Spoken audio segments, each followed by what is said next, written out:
balancer, balancer, balancer. Faisons de positive. Faisons de positive.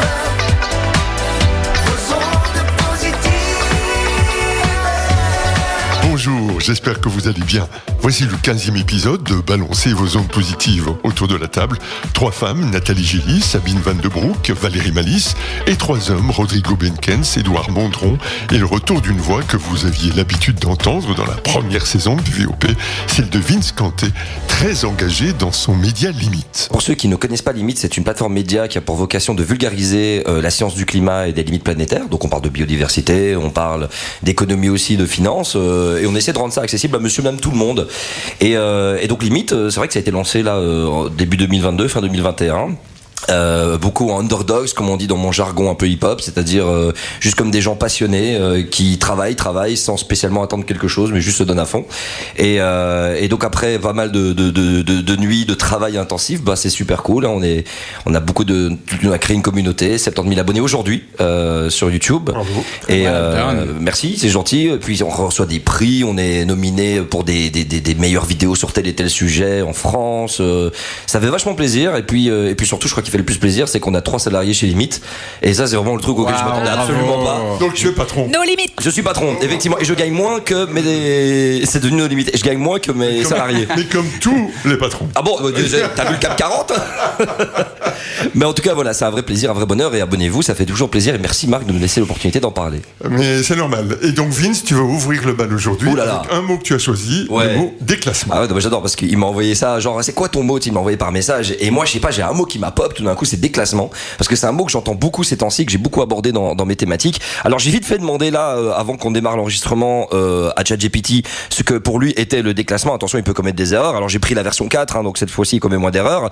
Alors j'ai regardé, je lui ai demandé vite fait dans le football pour faire une dédicace à Rodrigo Benkens, qui est ici, qui ne sait pas, mais j'étais son stagiaire, mais comme Rodrigo Benkens en a vu des tonnes et des tonnes et des tonnes. J'avais 17 ans, c'était il y a 20 ans, hein. Donc c'est pour te dire à quel point ça fait super longtemps. Et alors pourquoi est-ce que je parle tout d'un coup de football? Eh ben parce que dans le football, forcément, le déclassement fait partie intégrante de ce sport, hein, c'est la relégation en quelque sorte, hein. On passe d'un niveau à un autre niveau, on doit jouer dans une compétition un peu moins cool. Et déclassement, alors je lui ai demandé à ChatGPT ce qu'il en pensait d'un point de vue plus social, et c'est dingue comme il a été précis, hein. Le déclassement social désigne la situation où un individu occupe une position sociale ou économique inférieure à celle de ses parents. Et là je me suis dit, ChatGPT il a fait des efforts, effectivement, c'est malin ça. Il précise bien à celle de ses parents ou à celle qu'il occupait lui-même précédemment. Cela peut inclure une baisse de revenus, une diminution du statut professionnel ou un emploi moins qualifié que celui auquel la personne était formée ou habituée. Et pourquoi j'ai voulu absolument aborder cette thématique du déclassement ? C'est parce que je suis en train de me demander, mais qu'est-ce qui s'est passé? Tu sais, mon travail, c'est essayer de comprendre un petit peu les mécanismes, comment est-ce que l'humain fonctionne par rapport à son environnement. Et je suis tombé sur plein d'études qui montrent que cette poussée qu'il y a un peu partout en Europe et même dans le monde. Et attention, là, on va pas être dans les ondes positives, mais t'inquiète pas, je vais y retourner, tu me connais, hein. Tu sais bien que je vais toujours à balles réelles. Ce qui se passe un petit peu partout, que ce soit en Argentine, au Brésil, aux États-Unis, avec les phénomènes qu'il y a pu y avoir, ou même en Europe, il y a de plus en plus d'études qui sortent en disant qu'il y a un phénomène de déclassement mondial. Il y a quelque chose qui se produit, c'est-à-dire pendant très longtemps, la croissance a sorti les gens de la pauvreté, a sorti les gens même de l'extrême pauvreté, mais malheureusement, vu que tout est centralisé dans une petite partie chez des gens qui construisent des bunkers en Nouvelle-Zélande, etc., eh ben, il y a moins de repartage et moins de redistribution. Et cette redistribution qui s'affaiblit crée une forme de déclassement. Et je suis tombé sur un mème qui m'a fait rigoler. Alors un mème, pour expliquer peut-être à nos auditeurs qui savent pas c'est quoi, ce sont des images qui sont des métaphores de la vie, on peut faire des mèmes avec des photos de gens connus, de stars ou pas spécialement, hein, des gens qui ont fait le buzz sur internet, qui font une petite gimmick, on utilise cette gimmick dans un cadre pour exprimer une idée. Et j'ai vu une vidéo géniale. Même génial, une photo avec quelqu'un qui a écrit My grandparents, mes grands-parents, grande maison, 4 façades, grosse voiture, mes parents, plus petite maison, et moi, ils mangent des pâtes. Et là, ça m'a fait rigoler parce que j'ai essayé de trouver la source du mème, et ça venait des États-Unis. C'est un truc qui a beaucoup tourné chez les jeunes américains, et ici en Belgique aussi. J'étais à l'ULB récemment, qui disait la précarité étudiante, c'est un truc assez dingue. Et en fait, c'est ça qui est en train de se produire aujourd'hui. Comme vous le savez, j'en ai beaucoup parlé les saisons dernières, j'en parle beaucoup sur ma chaîne. On a moins de ressources à notre disposition, et ces ressources qui sont mal partagées malheureusement fait que de plus en plus de gens subissent ce déclassement. Mais c'est pas genre tu te réveilles un matin et tu dis « tiens, j'ai été déclassé aujourd'hui !» Non, c'est la PlayStation 5 sort et tu parviens pas à l'avoir et donc tu restes sur la 4. Mais pour l'instant, les potes les plus riches de l'école, ils continuent à avoir la 5, ils l'achètent. T'as le nouvel iPhone qui sort et t'as plein de gens qui continuent à l'avoir, où tu vois sur les réseaux sociaux plein de gens qui montrent une vue où ils continuent à accumuler, mais toi, tes parents, ils ont pas des moyens, toi, c'est pas possible. Et en fait, naturellement, ça te frustre. Il y a quelque chose qui se crée. Et pire encore, lorsque tu atteins un certain niveau de vie, et qu'à un moment donné, il y a les aléas de la vie qui font que moins de ressources, l'économie tourne moins, et alors désolé, vous êtes trop vieux, on va vous virer. Voilà, Marc, si tu vois de quoi je parle. Et non, je rigole, il a pris sa retraite, Marc, ça compte pas. Et ce qui se produit à ce moment-là, c'est que forcément, avec l'argent qui diminue, ce pouvoir d'achat qui diminue, là, il va falloir affronter son ego, il va falloir affronter son cerveau, parce que son cerveau, il refuse le déclassement, il refuse. On a une sorte d'adaptation hédonique, buvez de l'alcool, tout se passe bien, on est là, c'est cool, et on s'habitue. Il faut avoir plus en plus pour, à un moment donné, retourner à quelque chose. C'est un peu la même chose, là. Le déclassement fait que tout d'un coup, c'est delirium tremens. Excusez-moi, j'ai toussé en même temps. D'ailleurs, tremens, j'ai bien sorti. Et que on commence à se sentir mal, on se dit, mais tiens, avant je pouvais faire ça, maintenant je peux pas faire ça. Et on cherche des solutions. Et que fait l'humain, que fait Homo sapiens quand il a des problèmes? Instinctivement, c'est inscrit dans nos gènes, il rejette la faute sur des groupes humains. Et c'est là qu'il y a une autoroute actuellement pour l'Europe et pour le reste du monde, pour des populistes qui veulent faire croire que le problème ça vient des Noirs, des Arabes, des gens là-bas qui volent votre travail, etc. Non, en fait, la véritable problématique, c'est un partage qui n'est pas équitable des ressources. Et c'est bien, je suis ravi de voir que ce sont des sujets aussi qui reviennent de plus en plus, où des gens se mobilisent, des jeunes se mobilisent en disant c'est sympa, mais il va peut-être falloir faire en sorte que le monsieur là, je sais pas si vous avez vu le patron de Peugeot, de Chrysler, qui gagne 9 millions d'euros dans l'année. C'est-à-dire qu'il gagne 365 fois plus que ces travailleurs.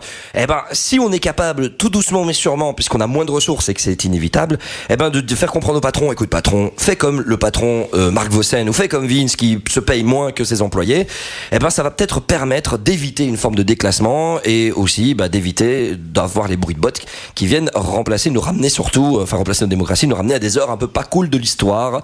Donc voilà, c'est pour ça que je voulais vraiment appuyer sur ce mot déclassement aujourd'hui, dont on va certainement encore de plus en plus entendre parler parce qu'il répond à beaucoup de mots MAUX de notre société. Merci beaucoup, Vince. Nat. Oui, allons vers la sobriété joyeuse, moi, mais en quoi c'est idéal d'avoir le dernier iPhone? Moi, ça me fait vomir ce truc. J'ai un truc de l'ordre du mais stop, quoi. Ça me fait vomir, ça me fait pas vomir, mais je veux dire, il y a un truc de l'ordre. C'est bizarre un peu. Oui, en plus. Quand on comprend, on se dit c'est étrange. J'arrive pas à comprendre ça quand je vois que moi, ce qui fait tellement de bien à mes enfants, c'est juste que je sois là avec eux et qu'on fasse un truc ensemble. Pour moi, le meilleur truc à offrir, c'est du temps. Et quand on aura compris ça, on se rendra compte, à mon avis, que c'est ça qu'on doit soigner. Et je crois vraiment à la sobriété joyeuse. Tout le monde, les gens disent au secours, des croissances, etc. Mais c'est pas ça, c'est autrement. C'est autrement. Moi, je connais personne qu'un iPhone a rendu joyeux. Et je lisais un post du Conscious Leadership Group, je suis encore avec eux, où ils disaient qu'ils avaient demandé à des billionnaires combien sur 10 ils sont heureux. Et le plus haut, c'était 6 sur 10. Des billionnaires. Tu dis, mais... Rodrigo. D'abord, un petit clin d'œil à Vince, dont j'ai beaucoup apprécié la chronique, qui plus est sans un mot, sans un texte, sans un papier. Et puisque tu as fait de référence au sport, le mot déclassement est souvent utilisé à tort. Être déclassé, c'est pas arriver hors délai. Être déclassé, c'est pas être exclu et être banni. C'est être rétrogradé. C'est parce qu'on a commis une erreur. On est mis plus bas dans le classement.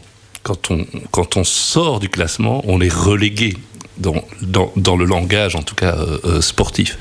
Donc le déclassement, ce qui est terrible dans le déclassement, c'est donc qu'on sanctionne une faute à tort ou à raison. Et moi, la question que je me pose toujours dans ce cas-là, parce qu'il faut prouver quand même qu'il y a eu une faute, à qui ça profite? Merci Rodrigo. Val. Merci. Pour rebondir, il y a 2 éléments qui me sont revenus. Le premier, c'est que je préfère choisir le déclassement par choix avant qu'il me soit imposé. Ce n'est peut-être plus un déclassement du coup. J'en sais rien, mais pourquoi pas? Mais en tout cas, voilà, je préfère choisir le déclassement plutôt que de me dire qu'un jour il me sera imposé et ce jour-là, ça fera probablement plus mal et ce sera plus difficile à y rentrer. Et la seconde chose aujourd'hui qui m'aide beaucoup là-dedans, c'est de reposer un regard et de savourer ce que j'ai. Et je pense qu'on oublie de savourer et d'être en gratitude sur ce qu'on a et d'arrêter de toujours regarder ce qu'on n'a pas. Et c'est peut-être là une des clés qui nous permettrait de nous sentir mieux aussi sur cette terre. Elle a balancé les ondes positives, merci. Mais ça va faire une petite transition aussi, parce que l'intelligence artificielle, on en a parlé la saison dernière, elle m'a fait beaucoup réfléchir aussi sur finalement le sens du travail, puisqu'on parle aussi de quand on amène de la valeur dans une entreprise, du coup on est rémunéré pour ce qu'on a amené comme valeur. Et en fait, l'intelligence artificielle, aujourd'hui, tout le monde le sait, dans 10-15 ans, ça va complètement transformer la société, où des robots, si jamais je rassemble tout dans le même tas, vont prendre le boulot et donc la valeur que peut amener l'humanité à une société, qu'elle soit mercantile ou une société humaine et politique. En fait, pour revenir sur ce que Valérie disait, je crois aussi que c'est une magnifique opportunité pour revenir sur ce qu'on a. Et en fait, remettre beaucoup de spiritualité sur c'est quoi en fait le but d'être humain. Est-ce que c'est le fruit de mon travail ?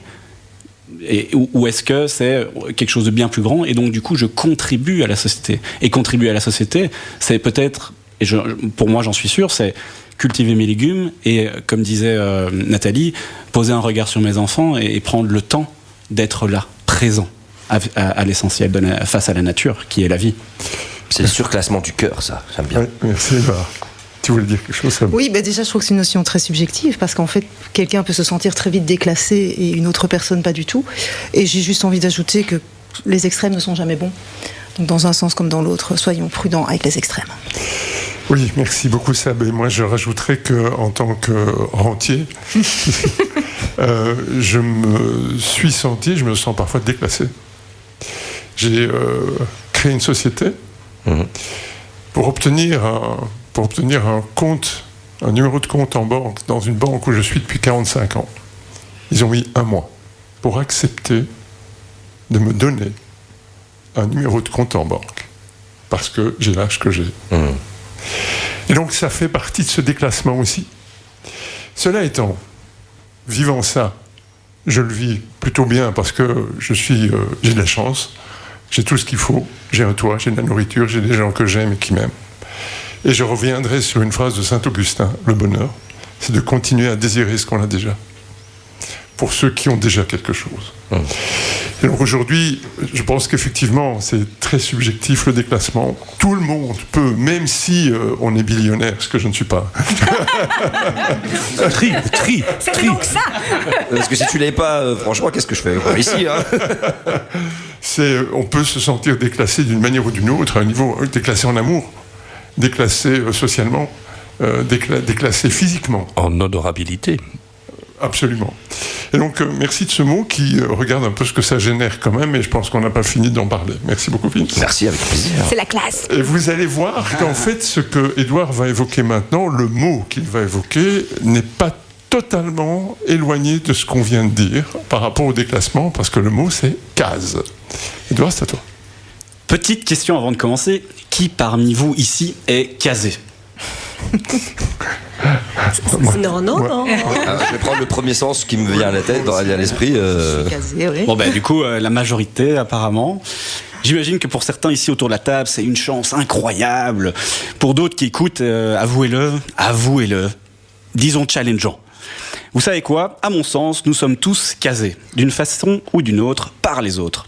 C'est un sport mental planétaire. Cataloguer les gens. Beaux, moches, intelligents, riches, naïfs, généreux, radins, cons, et tous vos adjectifs préférés. C'est tellement rassurant de croire qu'on peut résumer quelqu'un à une étiquette après l'avoir croisé 10 minutes lors d'une soirée arrosée. En réalité, c'est simplement notre cerveau qui nous joue des tours. Il est l'organe le plus gourmand en énergie de notre corps, et du coup, il préfère économiser son fuel pour sa survie plutôt que de nous pousser à remettre en question nos jugements souvent hâtifs, économes et donc loin d'être vrais. Je vous le dis haut et fort, ce monde est rempli d'abrutis, surtout quand il me demande de réfléchir trop à ce qu'il pourrait être d'autres. Et entre nous, je pense que je suis certainement le gros enfoiré de plein d'abrutis. On ne peut pas toujours être le gentil de l'histoire, même si je crois aussi sans doute l'être dans la tête de quelques-uns. Pensez autrement. C'est juste trop neurologiquement fatigant, les gars. Longtemps, j'ai lutté avec acharnement dans mes nuits blanches pour ne pas être réduit à une étiquette et un cliché banalisé. Je refuse d'être juste Ça. Est-ce que mon histoire, mon passé, mon présent et mon futur ne se résument qu'à un mot ? Depuis mon enfance, pour échapper aux cases et ces emprisonnements imposés par les autres, j'ai toujours cherché à me réinventer. Nouvelles passions, nouveaux sports, nouvelles femmes, nouveaux diplômes, nouvelles entreprises. Il fallait absolument que je sois autre chose que celui que j'étais en train de devenir. Jeez, quelle fuite en avant perpétuelle. J'ai été presque à l'essoufflement suicidaire, jusqu'à souvent perdre de vue qui j'étais. Je n'arrivais même pas à me mettre dans une case moi-même. C'était une obsession qui m'a amené à une profonde dépression. Bah oui, c'est fatigant pour le cerveau, c'est tout. Chaque fois que je maîtrisais quelque chose ou obtenais un diplôme, hop, je passais à autre chose. Moi, enfermé dans une case, jamais. Depuis 37 ans, dans ma quête à ne me coller aucune étiquette, j'en ai brisé des milliers, des cases. Celles que je m'attribuais, mais aussi celles que vous m'avez attribuées. Tout comme moi, vous avez essayé de m'enfermer dans votre cage, et sans doute que le meilleur qualificatif pour me tenter de m'y mettre, c'était... Édouard, ouais, c'est un perché. Si simple, si réducteur, si commun. Je voulais simplement être libre de tous vos jugements, les gars. Je voulais être libre comme un oiseau.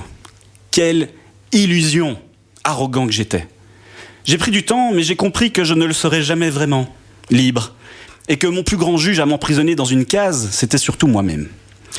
Pendant 20 ans, j'ai erré, seul, très seul, accompagné d'innombrables insomnies entre cris et larmes, désespoir et sourires de façade mondain. Je cherchais qui j'étais. Pour tout vous avouer, je crois que j'ai toujours pas trouvé. Et j'espère que ça ne m'arrivera jamais, car une fois que tout est défini, l'aventure s'éteint là. Game over. Bye bye. Hasta la vista, baby. Dernièrement, j'ai eu une révélation. Être libre, c'est donc bien compliqué. Impossible de contrôler ce que les autres pensent de moi. Comme nous tous, je serai finalement toujours perçu différemment. L'entrepreneur, le bien-né, le bobo, le gaucho complot, le naïf, le spirituel, l'ami, le perché, l'arrogant et toutes les étiquettes que vous aurez envie de me coller. Et franchement aujourd'hui, allez-y avec joie. Ce que je sais, c'est aussi que tout se mérite et qu'il a fallu bosser dur pour que vous tentiez de me définir. Sorry, mais c'est déjà tellement dur de le savoir pour moi, alors laissez tomber les gars. Mais par contre, retrouvons-nous avec d'innombrables questions à se poser, pour enlever nos étiquettes respectives et simplement se retrouver humblement humains en quête d'une pseudo-case de vérité. Depuis quelques semaines, une phrase d'Anthony Hopkins résonne en moi grâce à toi, Marc. Ce que les gens pensent de moi ne me regarde pas. Nous ne serons jamais là où nous pensons que l'autre est, car je crois que les 8 milliards d'individus qui vivent cette réalité cherchent déjà qui ils sont. Ma proposition de cette chronique est de prendre le temps et donc l'énergie pour réfléchir ensemble à ce que nous pourrions être d'autre que ce que nous croyons être pour soi. Arrondissons nos cases trop carrées, quoi. On est tellement plus que ça. Regardons-nous avec curiosité et posons-nous des questions laissant l'autre décrire librement ce qu'il croit être, sans le mettre dans une case. Marc, petite question pour commencer avec toi. Quelle est la case qu'il te manque, mon gars ? Il y en a plein. Il y en a plein. D'abord plein parce que je me dis, je n'arriverai jamais à faire ça, ça, ça, ou être ça, ça, ça. Et puis il y en a plein parce que je ne suis jamais parvenu avant à être ça, ça, ça ou ça. Et donc en fait, je ne sais pas. Je ne sais pas. Et je pense qu'en t'entendant, je n'ai pas envie de savoir quelles sont les cases qui me manquent ou quelles sont les cases qui m'ont manqué. Parce qu'on est en évolution permanente. Je pense qu'il nous manque toujours des cases. Toujours. Moi, il m'en manque une, en tout cas. Moi aussi, c'est sûr. Oui, c'est drôle d'ailleurs quand il te manque une case. C'est une chose, par contre, il te manque plusieurs cases, c'est moins grave. Donc, il te manque une case. Je suis un peu surprise, on t'a jamais dit que t'étais beau gosse ? Si, mais c'est une case. Mais sans doute que je suis moche. Je pense que je suis moche pour d'autres. Moi, je crois que cette chronique, il y a eu un avant, il y aura un après. Il y aura un post-case. Post-case. T'as envie de développer ? On peut en faire un post-case. Ok, j'ai compris. Moi, Il m'a fallu le temps. Joli, c'est joli. Val, tu veux dire un truc ? C'est quelque chose que j'amène au quotidien. Cette jolie petite phrase que je dis à tous les gens que j'accompagne, moi, c'est « fuck the norms ». Et donc c'est « foutez-vous où vous le voulez, les normes que les gens veulent que vous suiviez. Et vous n'êtes pas déterminé par un test psychologique ou par ceci, cela. Aujourd'hui, quand on a des gens qui disent « Oui, mais je suis hypersensible et donc c'est normal que je réagisse comme ça », ça explique des choses, mais ça ne dit pas qui vous êtes. Et pour moi, la chose, c'est soyez dans ce monde celle ou celui que vous avez envie d'être et pas celui que les autres aimeraient que vous soyez. Merci Val. Oui, et clairement d'accord. Mais ce que j'avais envie d'amener avec le début de la chronique, c'est que en fait, c'est pas de notre faute. C'est pas de notre faute. Le cerveau cherche à limiter son énergie, et donc du coup, il généralise. Et en fait, c'est aussi de rentrer dans l'indulgence finalement par rapport à nos jugements, qu'on soit à titre personnel, mais aussi vis-à-vis des autres. Il généralise parce qu'on l'a entretenu et appris, on lui a appris à généraliser. Les enfants, au point de départ, ne généralisent absolument rien. Ils ne font pas une différence sur les races, ils ne font pas une différence sur la taille, le poids. Vous mettez des enfants de 2 ans qui jouent entre eux, qui aient des enfants handicapés, qui n'aient pas des enfants handicapés, qui aient des noirs, des jaunes, des rouges, des verts, peu importe, ils vont jouer. C'est nous qui entretenons ça. Et c'est nous qui apprenons ça à nos enfants. Et donc la première chose, c'est comment on se détricote de ça, mais surtout comment on arrête de créer ça dans l'éducation d'aujourd'hui. Il faut que j'arrête avec les mots croisés, avec les sudoku, avec les jeux d'échecs. Je sens que je vais finir casanier. Super. Tu voulais dire quelque chose, ça? Non, j'ai dit ce que je voulais dire. Super. Merci beaucoup. Merci, Ed, pour ce mot case. Balancez, balancez, balancez vos ondes positives. Nous avons un dernier mot pour aujourd'hui qui va être abordé de 2 manières. D'abord, par Nat, le mot respiration. Oui. La première et la dernière chose que nous faisons sur Terre. Respirer. L'évidence de la vie, hein. Tu en parlais, Rodrigo, la semaine passée. Que nous oublions parfois au quotidien. Mais au fait, pourquoi on respire? Ça sert à quoi de respirer, mesdames, messieurs? Tu poses la question. Pour avoir non, de Essaye vivre. d'arrêter. Vivre, s'oxygéner, oui. La respiration, elle nous permet de transporter l'oxygène pour qu'on puisse assumer toutes nos fonctions vitales. Et pas seulement. La respiration, c'est l'outil numéro 1 pour la gestion du stress. C'est notre allié indispensable pour aider l'amygdale à retrouver ses jeunes. L'amygdale, c'est cette partie du cerveau qui nous alerte en cas de stress. En cas d'alerte, notre système nerveux est mobilisé et peut nous faire basculer vers les 3 réflexes, la fuite, l'agression, la sidération. Si je prends le temps de respirer profondément, je ramène mon système nerveux en zone de calme et je lui rappelle mécaniquement que je suis en sécurité. Et la beauté de ce système, qui est simplissime et qui est toujours dispo, c'est que c'est contagieux. Si je respire calmement près de quelqu'un, je peux l'inviter à s'apaiser par la simple présence de mon souffle tranquille. Et j'ai un exemple récent en tête. On fêtait l'anniversaire de ma fille et il y avait donc 5 jeunes demoiselles qui dormaient dans la salle de jeu et qui, à 4h du matin, faisaient une fiesta de tous les diables. Nous nous sommes rendus compte qu'elles ne dormaient pas du tout. Et donc mon compagnon est descendu. J'ai entendu un espèce de ramdam, il est remonté, il m'a dit, alors là, elles sont dans un état de surexcitation, de fatigue pas possible, impossible de les rattraper. Je dis bon, je descends, touc. Bon, d'abord je regarde la situation, je dis ok, chacune dans votre lit. Je dis, maintenant je demande juste le silence. Et je me suis assise à côté d'elle et j'ai plus rien dit. Et je me suis mise à respirer profondément. En moins de 2 minutes, elles étaient endormies. C'est la magie de la co-régulation. Les systèmes nerveux se répondent et la sécurité s'installe. Alors il y a toutes sortes de techniques de respiration à convoquer, la cohérence cardiaque, la respiration au carré, en soufflet, une narine à la fois. Ça, je vous laisserai creuser si le sujet vous intéresse. Pour cette mission ocytocine, je vous invite simplement à prendre régulièrement 3 profondes respirations à votre rythme. L'affaire de quelques secondes.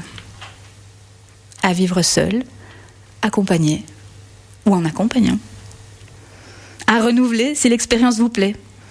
Vous vous ferez du bien et vous offrirez une bouffée d'air à votre entourage. Zoupiti zoup. Merci, Nat. Merci. Et avant de parler de respiration entre nous, je vous propose de vous parler de mon expérience de respiration. Celle qui m'a fait apprendre un exercice que je vais, à la fin de cet exercice, vous partager. Il y a quelques années, je me suis intéressé à ma respiration parce que j'étais stressé. J'inspirais vite et je n'expirais pas assez. Ma respiration agissait comme un révélateur de mon stress, comme tu viens de le dire. Et je me suis demandé comment je pouvais me calmer. Alors j'ai lu beaucoup à propos de la respiration, du souffle, de l'air. Hippocrate, le médecin célèbre Hippocrate, considérait l'air comme le plus puissant agent de tout et en tout. En grec, pneuma, ou en latin spiritus, désigne à la fois le vent, l'air, la respiration, mais aussi l'esprit, l'âme et la vie. En Inde, le souffle est considéré comme l'élément reliant l'homme à l'univers. Et puis il y a des choses qui me sont parues tellement étonnantes, mais tellement simples, que j'en ai été bouche bée. L'air nous traverse. Nous le partageons avec notre voisin. Nous l'échangeons avec le monde végétal dans une parfaite symbiose. Les arbres recyclent nos déchets et nous offrent en retour le précieux oxygène. Avant de chercher à respirer profondément, comme tu l'évoquais, Nat, il me semblait important de comprendre en quoi consistait une respiration équilibrée, d'un point de vue symbolique. Philosophiquement, respirer, c'est se mettre en position d'effectuer un échange entre soi et le monde. Et cet échange ne se fait pas uniquement au niveau moléculaire. Cet échange concerne le rapport que chacun entretient avec la terre et avec le ciel. J'ai alors découvert les 4 temps de la respiration. Inspirer, suspendre, expirer, poser.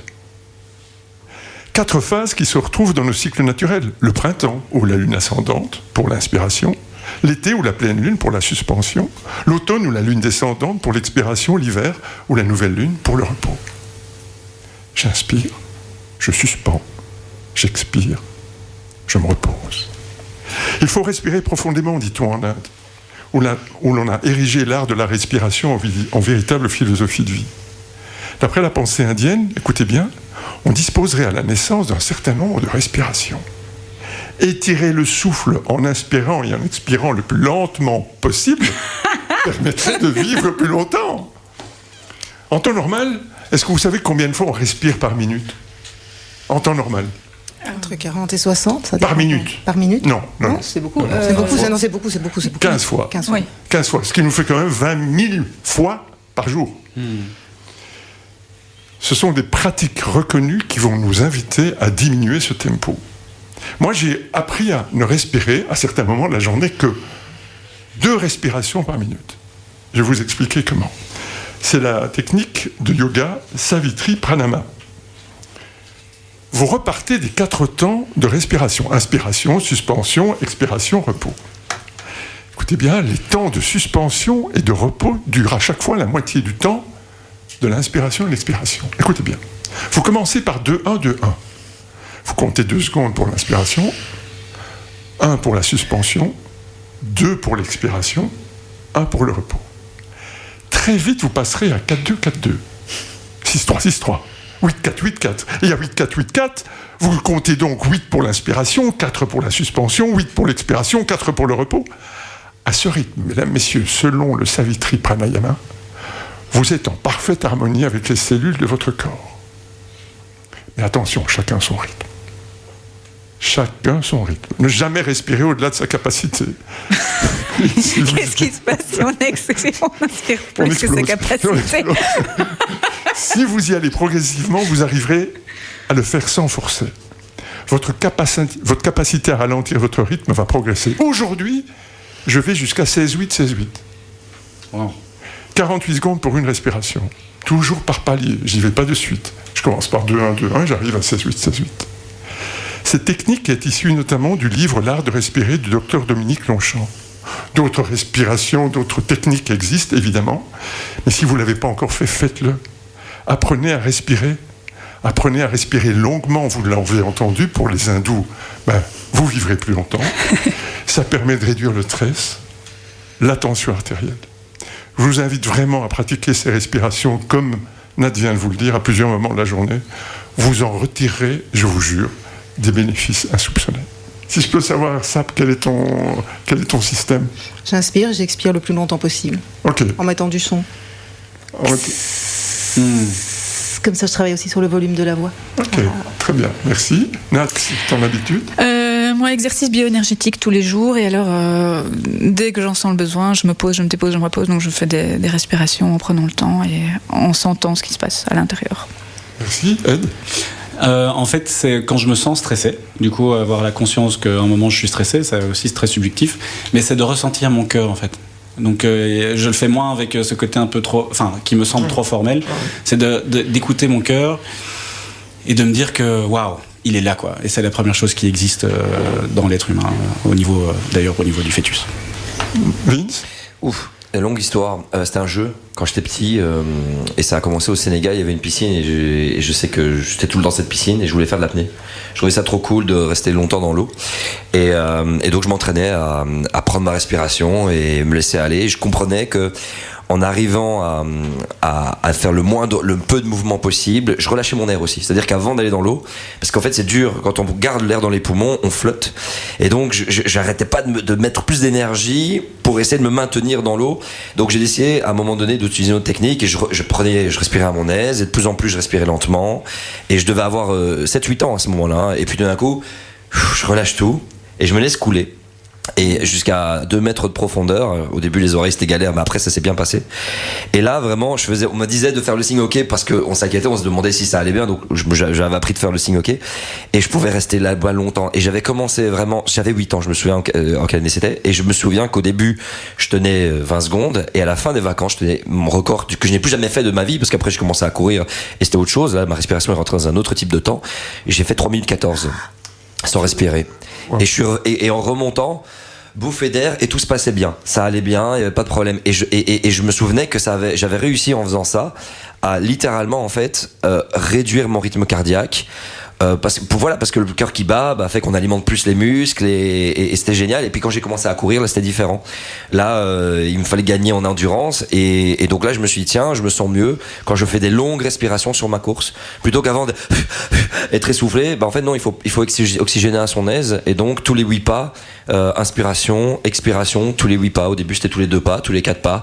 Puis maintenant dans ma course c'est tous les 8 pas et c'est ça qui me permet de faire par exemple les 20 km de Bruxelles en étant vraiment tranquille. Et la respiration, c'est là que j'ai découvert que c'est important. Et je pense que le meilleur exemple, c'est mon fils qui est du genre à être très, très tonitruant dans tous les sens et tout ça, où très vite il perd le contrôle. Je lui dis, n'oublie jamais que lorsque tu n'arrives pas à faire quelque chose, lorsque tu te déconcentres, inspiration. Alors c'est drôle parce que j'ai encore été au foot avec lui là tout à l'heure, puisque c'est un joueur exceptionnel, Rodrigo, sache-le. et je vois mon fils qui veut marquer un coup franc, et donc il se met en arrière, et là, inspiration, expiration, il lève les yeux, il frappe, il met en lucarne. Et je lui dis, mais tiens, la respiration, pourquoi il fait ça? Mais parce que papa, quand je respire, je joue mieux.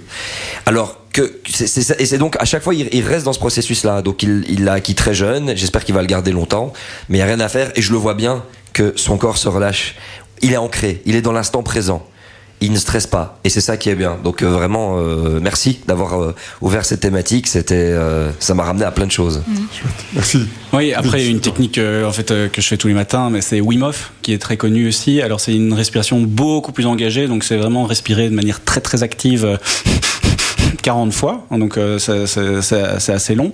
Et puis de tenir sa respiration. Donc là, on rentre vraiment dans un processus d'apnée et de faire des cycles comme ça. Et on se rend compte, les yeux fermés, en tenant cette respiration, la présence à soi. Et une autre pratique qui est vraiment très très chouette. Alors là, c'est plutôt dans un aspect plus cérémonial, mais ça s'appelle du breathwork, la respiration holotropique, si vous voulez aller voir ce que c'est. Où là, on fait ça pendant plusieurs heures. Donc on est et cet espace qu'on trouve, beaucoup le réfèrent à des expériences de mort imminente, à une connexion à l'unité, au tout, et donc c'est très très spirituel. Et un petit peu dans ta chronique, je réfléchissais à pourquoi finalement c'est si dur de prendre conscience de la respiration, et je crois que ça fait écho en fait à ce monde matérialiste où on n'a confiance que en ce qu'on se voit, et donc du coup respirer nous semble invisible, et mettre de la conscience sur ces espaces du monde invisible, je pense aussi que c'est une ouverture qu'on est en train de voir partout sur la planète. Et donc respirer, c'est aussi une approche de faire le silence à soi. Moi je dirais simplement que merci de nous donner tous ces outils, qui sont passionnants et tellement différents et certainement très efficaces, je n'en doute pas. Mais on parle ici d'aller mieux, de travailler, c'est très important pour son bien-être. Mais il y a un peu plus de 30 ans, je me suis fait un pneumothorax. Et donc, le simple exercice de l'inspiration, je ne sais pas si vous avez déjà tenté ça, c'est-à-dire que vous inspirez une fois, il n'y a pas d'air qui arrive.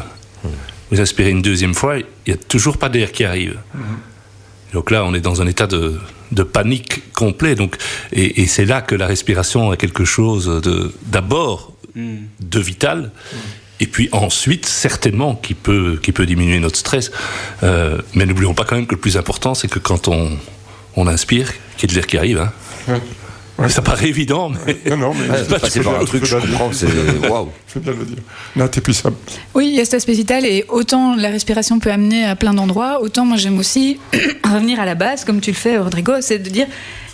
C'est ce qui nous permet d'être en bonne santé. C'est avant tout, et bien sûr, ça peut amener plein de choses merveilleuses, mais avant tout, c'est un outil de santé, vraiment, la respiration. Ça. Déjà, je suis fan de vos chroniques, donc merci. Et je voudrais peut-être lancer un appel aux auditeurs. En fait, ce sont deux chroniques qui m'attristent, parce que quand j'accompagne des personnes pour prendre la parole, qui me disent qu'elles sont stressées, je fais un tout petit chapitre sur la respiration. Pourquoi ? Parce que je sais que personne ne va faire les exercices de respiration, alors que c'est gratuit et que ça ne prend pas de temps. Et donc, j'ai envie de vous dire, mais apprenez à respirer. C'est à la portée de tous. C'est juste un peu de rigueur, un peu de discipline. Ça peut se faire dans la voiture. Il n'y a même pas besoin de s'isoler ni de prendre du temps. Mais c'est un formidable outil de gestion du stress. Et c'est le premier. Si j'en avais qu'un à donner, ce serait celui-là. Donc merci. Et que chacun trouve ses outils. On propose des outils. Je pense que ce qui est important, c'est de tester et de garder ce qui nous convient. Mais cherchez jusqu'à ce que vous le trouviez, parce que c'est fondamental.